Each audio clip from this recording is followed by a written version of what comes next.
오늘 말씀은 최고의 축복입니다. 남다른 하나님의 명령, 남다른 하나님의 부탁의 어떤 말씀 앞에 여러분들은 서보신 적 있으십니까? 강력한 어떤 부담이 될 정도의 어떤 말씀 앞에 말입니다. 미디안 광야에서 40년째 삶을 살아가던 모세에게 어느 날 하나님의 음성이 들려졌습니다. 모세야, 모세야, 애굽의 바로에게 가라. 애굽의 어떤 고통 가운데 있는 네 백성을 네가 구해라. 들려오는 하나님의 음성 앞에 자신이 없다는 모세의 말이 무엇이었습니까? 주여, 보낼 만한 자를 보냈었어. 주님, 하나님, 나는 말을 하지 못하나이다. 이렇게 변명합니다. 그 모세의 변명 앞에 하나님의 보내심은 또한 단호하게 다시 한번 말씀합니다. 내가 너를 애굽의 바로에게 보내노라. 또 어느 날 아미떼의 아들 요나에게 하나님의 음성이 들렸습니다. 요나야, 너는 일어나 니느웨로 가서 이 복음을 전해라. 요나는 이 들려온 하나님의 음성 앞에 거부 반응을 일으켰고 자기가 원하는 길로 그만 도망가 버렸습니다. 니느웨로 가는 것은 하나님의 명령이었지만 니느웨는 결코 요나가 원하는 그 바가 아니었기 때문에 그렇습니다. 그리고 내가 무엇을 원하는가에 상관없이 이 요나는 결국 결론은 니느웨로 가야 했습니다. 우리 성도님들은 예수님으로부터, 주님으로부터 남다른 어떤 부탁을 받아보신 적이 여러분들은 있으십니까?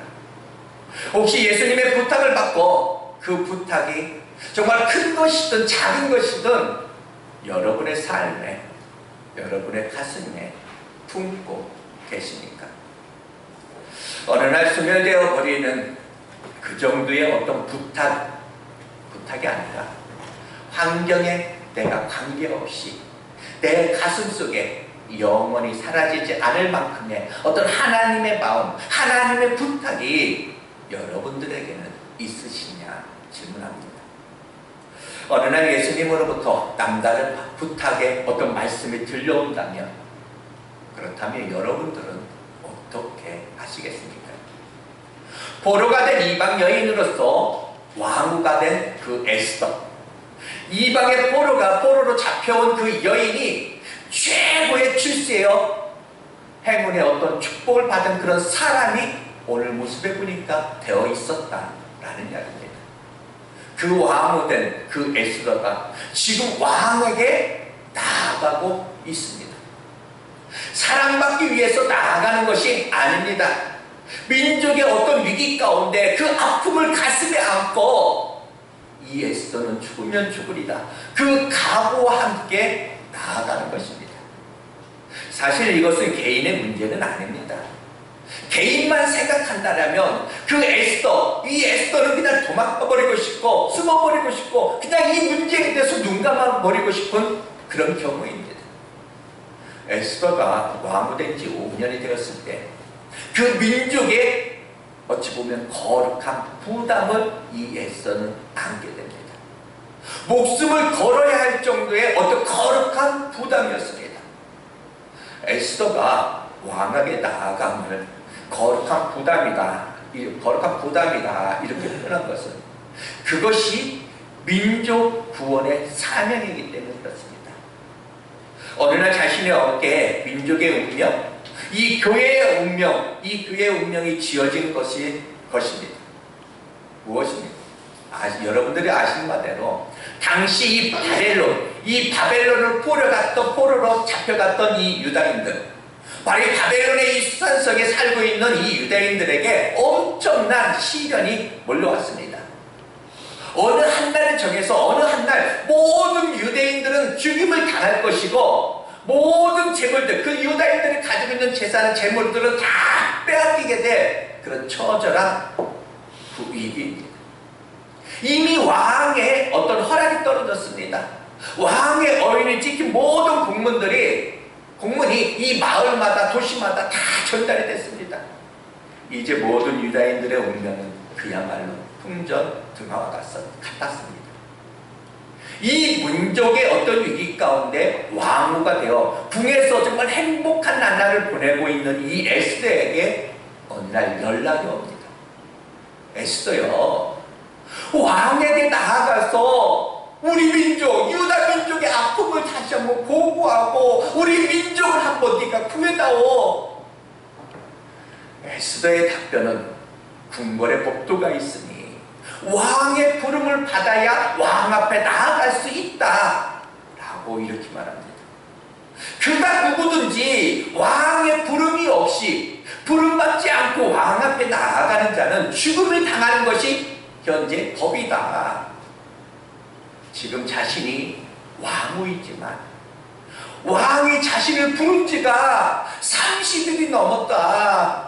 지금 자신에게는 어떤 다른 방법, 왕 앞에 나아갈 방법이 없다 라는 이야기입니다. 이렇게 어쩔 수 없다는 에스더의 소리에 들려오는 하나님의 소리가 무엇이었습니까? 14절은 이렇게 말합니다. 이때 네가 만일 잠잠하여 말이 없으면 유다인은 다른 데로 말미암아 노임과 구원을 얻으려니와 또한 네 아버지 집은 멸망하리라. 네가 왕후의 자리에 얻을 것이 이때를 위함이 아닌지 누가 알겠느냐. 여러분, 이 말이 무슨 말입니까? 지금 유다인의 위기에 처해 있지만 결국은 이 유다인은 구원을 받게 될 것이다 라는 이야기입니다. 에스더, 네가 아니하고 다른 방법으로, 하나님은 어떠한 방법으로든지 이 민족의 구원 역사를 이뤄낼 것이다. 다만 알아야 할 것은 내가 5년 전에 왕후 된 것은 이때를 위함인지 누가 알겠느냐 라는 거예요. 5년 전에 왕후가 되게 하신 이유는 오늘 너를 이 민족 구원의 사명을 감당케 하기 위한 준비였다라는 것입니다. 에스더는 결국 자신에게 밀려온 그 거룩한 부담 앞에 피할 수 없음을 알게 되었습니다. 에스더는 온 유다인과 더불어 3일을 금식하고 죽으면 죽으리라 왕 앞에 나아가는 모습입니다.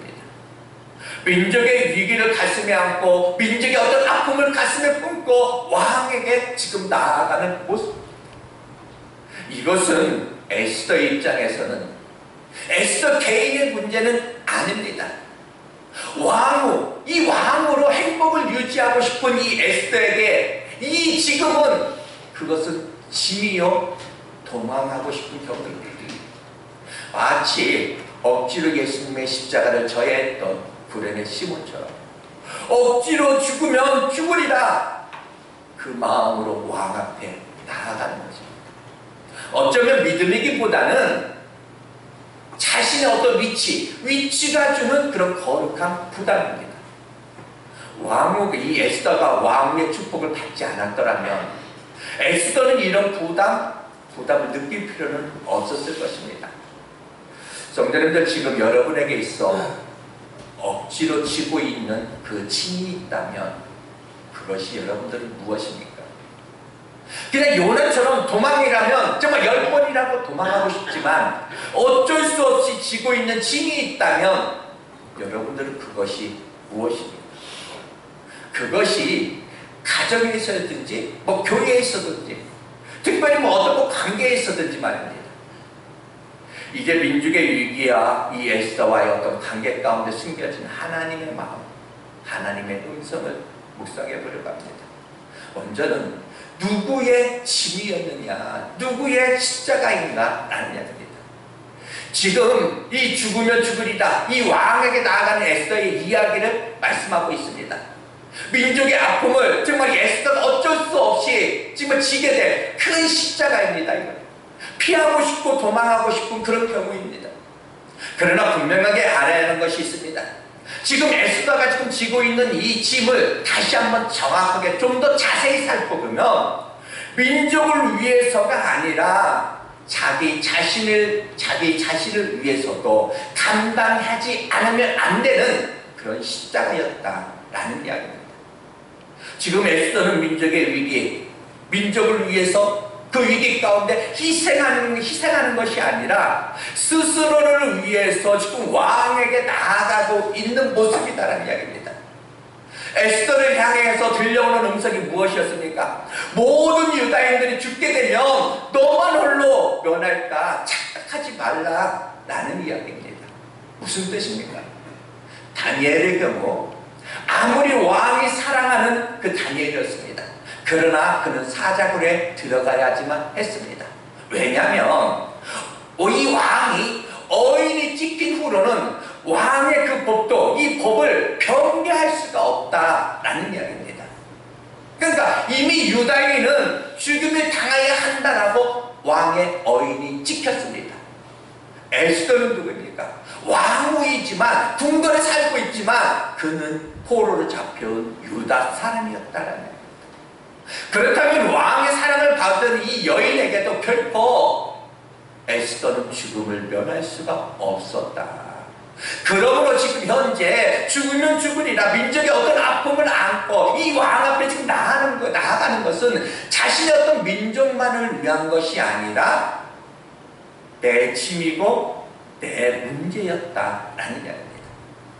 민족이 아니라 자기 자신이 살기 위해서라도 지금 왕 앞에 나아가야지만 했다라는 것입니다. 이것이 곧 그의 사명입니다. 사명이라는 것이 그렇습니다. 사명이 누구를 위한 것 같지만 결국은 그 사명은 자신을 위하는 것이다. 사명을 감당하다 보면 내가 그 사명을 감당한 것만큼 그 사명이 나를 지켜주는 것이고 결국에 그 사명이 나를 위한 사명이 되는 것이다. 마가복음 12장 21절에 보면 마침 알렉산더와 루포의 아버지 브레네 사람 시몬이 시골로부터 와서 지나가는데 그들이 그를 억지로 같이 가게 하여 예수의 십자가를 지우고 이렇게 말합니다. 예수님이 빌라도 법정에서 십자가형을 언도받고 십자가를 메고 골고다로 길을 올라가시는 중에 많은 사람들이 구름대처럼 몰려들었습니다. 바로 십자가 사형을 당하고 있는 그 죄수의 모습을 구경하기 위해서 구름대처럼 몰려듭니다. 이때 시골에서 유월절을 지키려고 왔던 이 구레네 사람이 시몬이 그도 골고다에 서 있었습니다. 그런데 빌라도 법정에서 사형 언도를 받고 이 골고다까지 그 십자가를 메고 가셨던 예수님이 그 십자가가 얼마나 무겁고 무거웠던지 밤이 맞도록 채찍에 맞아 이 시달렸었던 예수님이 그만 그 십자가를 지고 가는데 전승에 의하면 쓰러지고 또 쓰러지니 14번을 쓰러졌다고 합니다. 한 번 쓰러지는 중에 마지막 이 14번째 쓰러질 때 무릎이 탈구되어 더 이상 십자가를 쥐고 걸을 수 없게 되었다. 그런데 하필 예수님이 14번째 쓰러지셨을 때 시골에서 구경 온 이 바로 이 시몬 앞에 예수님이 쓰러지게 되었다는 이야기입니다. 더 이상 십자가를 쥐고 갈 수가 없게 되면 알자 그 군병들은 시골에서 올라온 이 구레네 사람에게 너 이리 와. 네가 이거 매. 구레네 사람 시몬은 이때 십자가를 억지로 맸습니다. 시몬이 자원함으로가 아니라 억지로 십자가를 맸으니 그 십자가가 쉬웠겠습니까?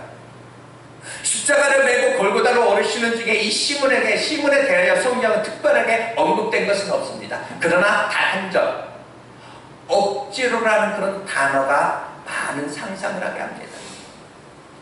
시몬은 십자가를 지고 가다가 힘이 드니까 어쩌면 예수님을 향하여 투덜댔을 수도 있습니다.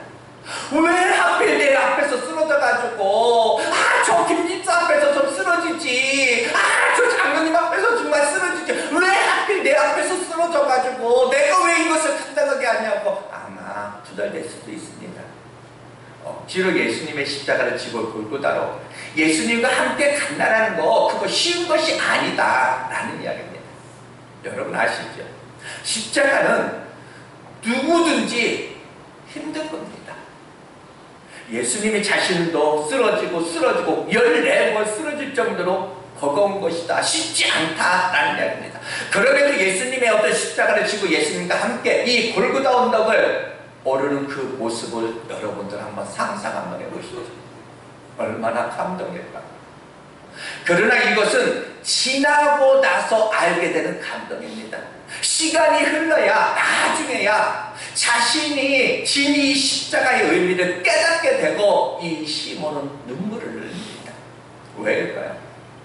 시몬이 억지로 줬던 그 십자가가 무엇이었습니까? 바로 그 십자가는 예수님의 것이 아니라 처음부터 불행의 사람 이 시몬, 내 거였구나, 자신이었구나 라는 것을 알게 되었기 때문입니다. 왜냐하면 예수님은 처음부터 죄가 없으셨습니다. 십자가를 쥐어야 될 그런 이유가 없으셨다. 예수님은 십자가에 져야 될 이유가 없지만 온 인류의 어떤 죄를 대속하기 위해서 그 십자가를 주님이 지셨다. 바로 이 불행의 사람을 위해서 오늘 저와 여러분들의 십자가를 어깨에 메신 것이다. 예수님이 불행한 사람이 시몬의 십자가를 지고 불행한 사람 앞에서 쓰러지셨고, 바로 이 시몬은 그 십자가를 억지로 지는 것 같았지만 결국 그 십자가를 깨닫고 보니 처음부터 자기 자신이 져야 했던 십자가였다라는 사실입니다.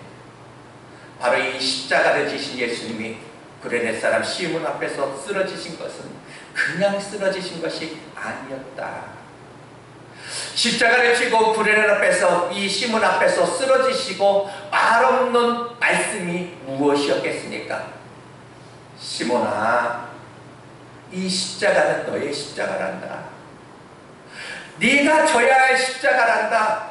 네가 외면했던 그 십자가야. 지금까지 내가 지고 왔지만 이제는 네가 져라.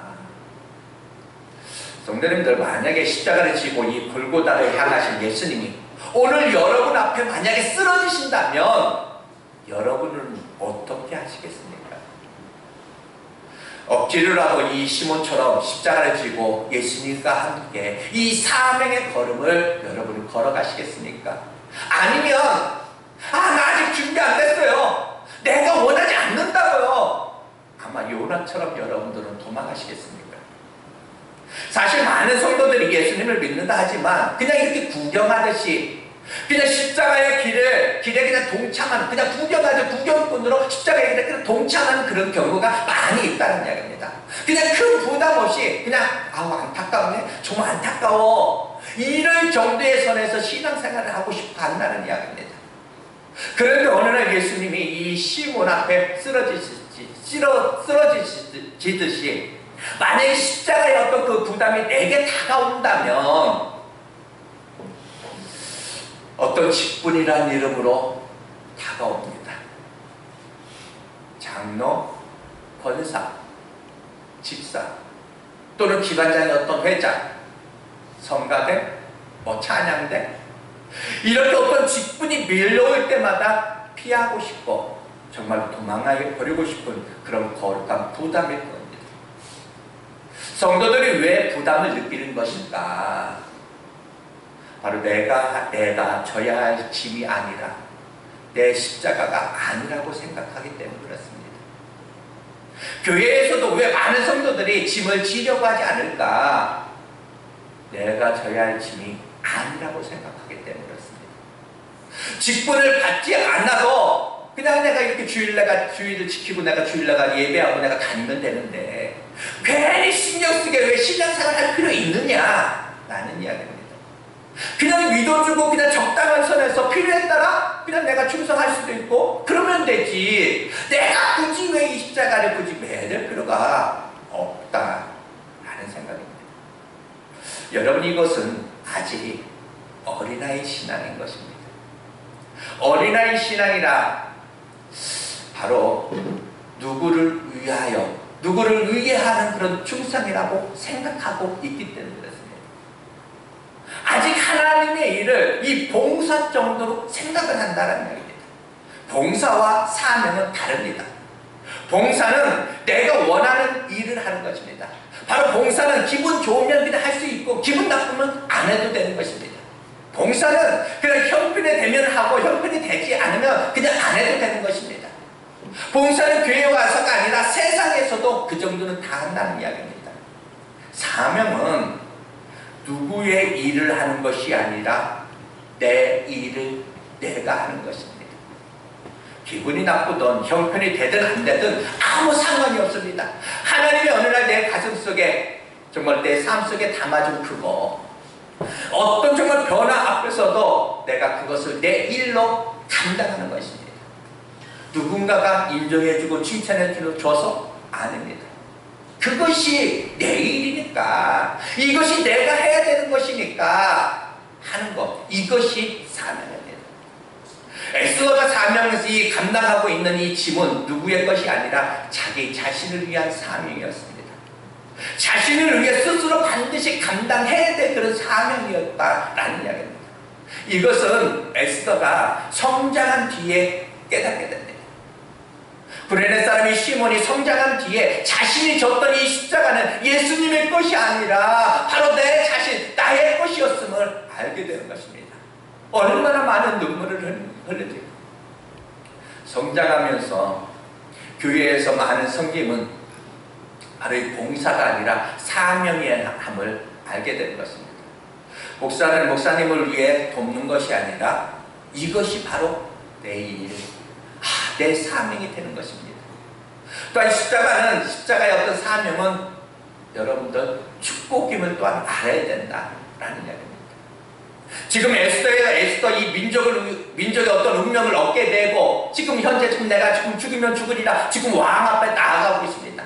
에스더 개인적으로 생각하면 그냥 피하고 싶고 그냥 도망가고 싶고 숨어버리고 싶은 그런 경우이다 말씀을 드렸습니다. 그러나 이렇게 지금 사명을 감당하는 것은 이것이 곧 축복인 경우가 무엇일까? 왜 이 사명을 부담스럽게 정말 거룩한 부담을 안고 이 사명을 감당하는데 왜 이것이 왜 축복인 경우가 될까라는 이야기입니다. 왜 축복일까? 에스더가 요나처럼 도망하여 잠잠하여 도망간다라면 그 유다민족이 과연 구원의 어떤 역사가 중단이 될 것인가? 라는 이야기입니다. 에스더에게 들려온 음성이 무엇이었습니까? 14절. 이때 네가 만일 잠잠하여 말이 없으면 유다인은 다른 데로 말미암아 노인과 구원을 얻으려니와. 네가 가만히 있다 해서 하나님의 역사는 중단되지 않는다. 네가 아니어도 하나님은 또 다른 방법으로 이 구원 역사를 이뤄내실 것이다. 이 이야기입니다. 여러분, 하나님은 모세를 통해서 출애굽의 그 역사를 이루어 가셨습니다. 솔로몬을 통해서 성전 건축의 그 사명을 감당합니다. 예수님은 이 사울을 바울로 되게 하셔서 그를 통해서 이방인의 어떤 구원 역사를 이루어 가셨습니다. 무엇을 말하는 겁니까? 하나님의 일은 하나님이 하시되 하나님은 사람을 통해서 그 일을 이루어 가신다라는 얘기입니다. 그럼에도 여기에서 우리가 유념할 것이 있습니다. 하나님은 사람을 통해서 일을 하시지만 그 사람에게 매이지는 않는다라는 이야기입니다. 쉽게 표현하면 하나님은 누군가가 없어서 하나님의 일이 중단되는 것이 아니다라고 지금 말씀을 드리는 것입니다. 하나님의 일은 하나님이 하십니다. 그런데 어느 날 이 십자가를 지신 예수님이 내 앞에 쓰러졌어. 네가 한번 해봐.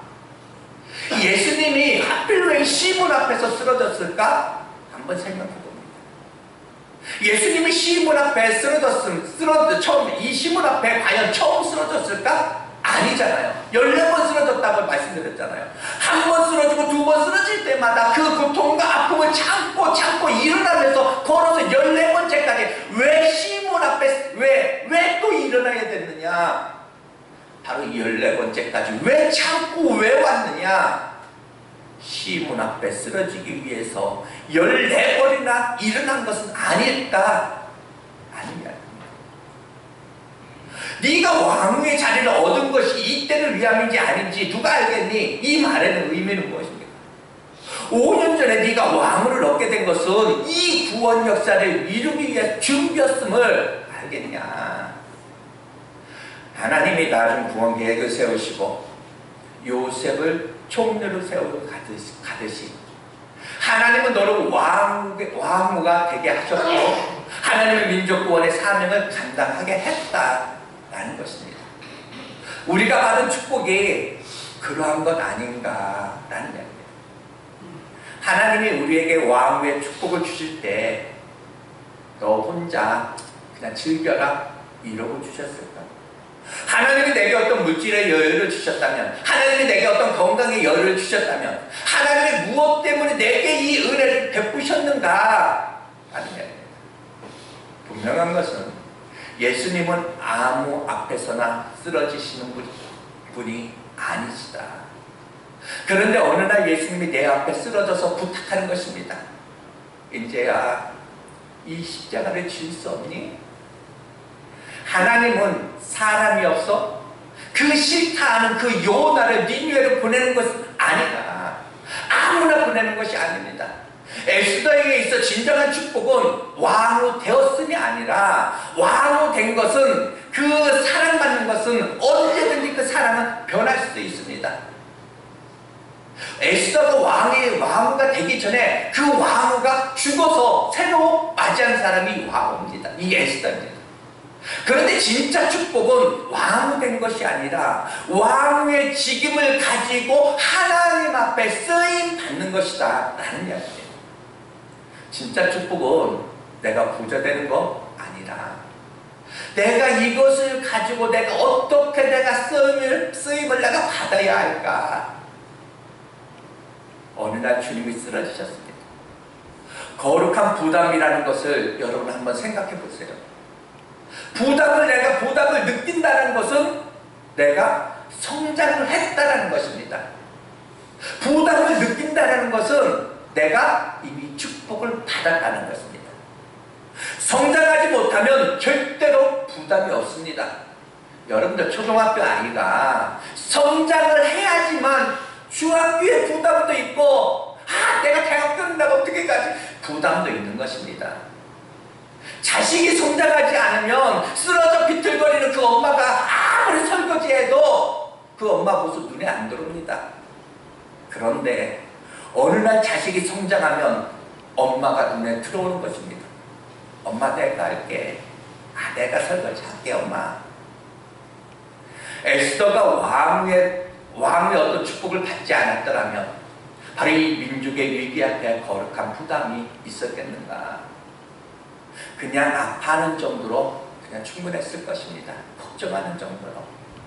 그렇다면 내 안에, 내 삶에 이 거룩한 부담이 있다는 것은 바로 축복이니 아무나 누릴 수 없는 축복입니다. 여러분, 아름다운 목소리를 가진 분들이 하나님의 노래하는 사람으로서 어떤 스스로 내가 거절한다면 그건 바보이다. 바보가 아니다. 요즘 성도들은 부담 없이 신앙생활을 하고 싶어 합니다. 그냥 인신 쓰는 척 하면서, 그래 부담이 오면 사람들은 힘들어 합니다. 그래서 이 왕후 되어서 부담이 오면 이런 사람이 있습니다. 괜히 왕후 돼가지고, 왕후 안 될걸. 괜히 왕후 돼가지고 이런 부담을 갖다니. 그러면 어리석은 것입니다. 부담이 생기면 어떤 분들은 그러죠. 괜히 교회 와가지고, 괜히 샘물 깨웠네. 괜히 직분 맡아서. 이거 다 복 없는 소리입니다. 여러분이 성장하면 다 짊어지는 것입니다. 다 내일이다, 내일인 것입니다. 어느 날 여러분에게 예수님이 쓰러지셨다면 그 사명을 감당하는 원리 뭘까? 이제 잠시 말씀드리고 제가 마칠게요. 그 사명을 감당하는 원리는 결단입니다. 결단. 믿음이 있어서도 아닙니다. 그냥 지워진 이 십자가, 이 사명 앞에 내가 할게요. 내가 갈게요. 내가 죽으면 내가 순종할게요. 여러분, 믿음으로 갈 때 하나님이 역사하는 줄 다시 한번 믿습니다. 더 좋은 환경, 더 좋은 형편 아닙니다. 하나님의 사람들이 쓰임받는 환경은 언제나 보면 최악입니다. 최악. 참 신기한 건 뭐니까, 이렇게 민족의 어떤 위기가 닥쳤을 때 신기하게 왕의 마음은 에스더에게서 멀어졌습니다. 그러니까 에스더는 어찌해야 됩니까? 금식할 수밖에 없어요. 그러니까 하나님만 의지할 수밖에 없습니다. 만약에 에스더가 왕과의 어떤 사이가 좋았더라면, 왕의 어떤 신임을 정말로 사랑을 많이 받은 그 상황이었더라면 이런 위기 앞에서 에스더가 과연 기도했을까요? 금식했겠습니까?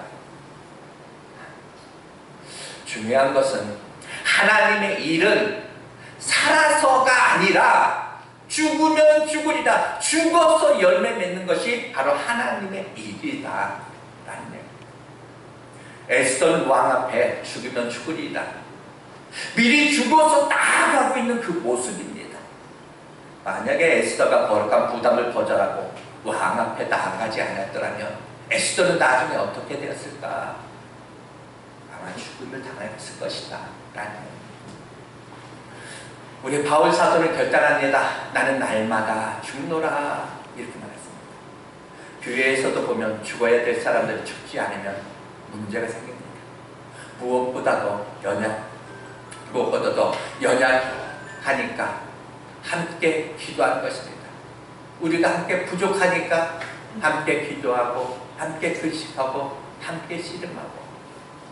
진짜 이제 말씀 정리합니다.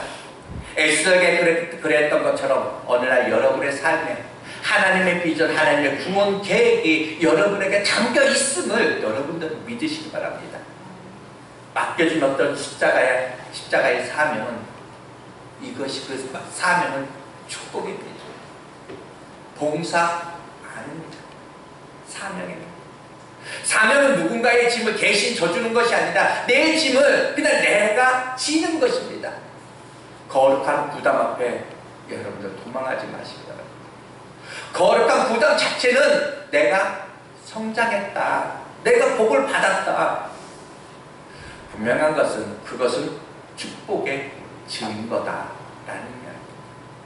거룩한 부담 앞에서 도망하려 하지 말고 그 짐을 지노라면 하나님의 위대한 역사가 다시 한번 저와 여러분을 통해서 다시 한번 이루어질 줄 믿습니다. 더 많이 기도하고 더 많이 여러분들 내려놓으십시오. 더 많은 것을 하나님이 쌓아두는 그런 놀라운 역사가 다시 한번 여러분을 통해서 넘치기를 주님의 이름으로 축복합니다. 잠시 기도하겠습니다.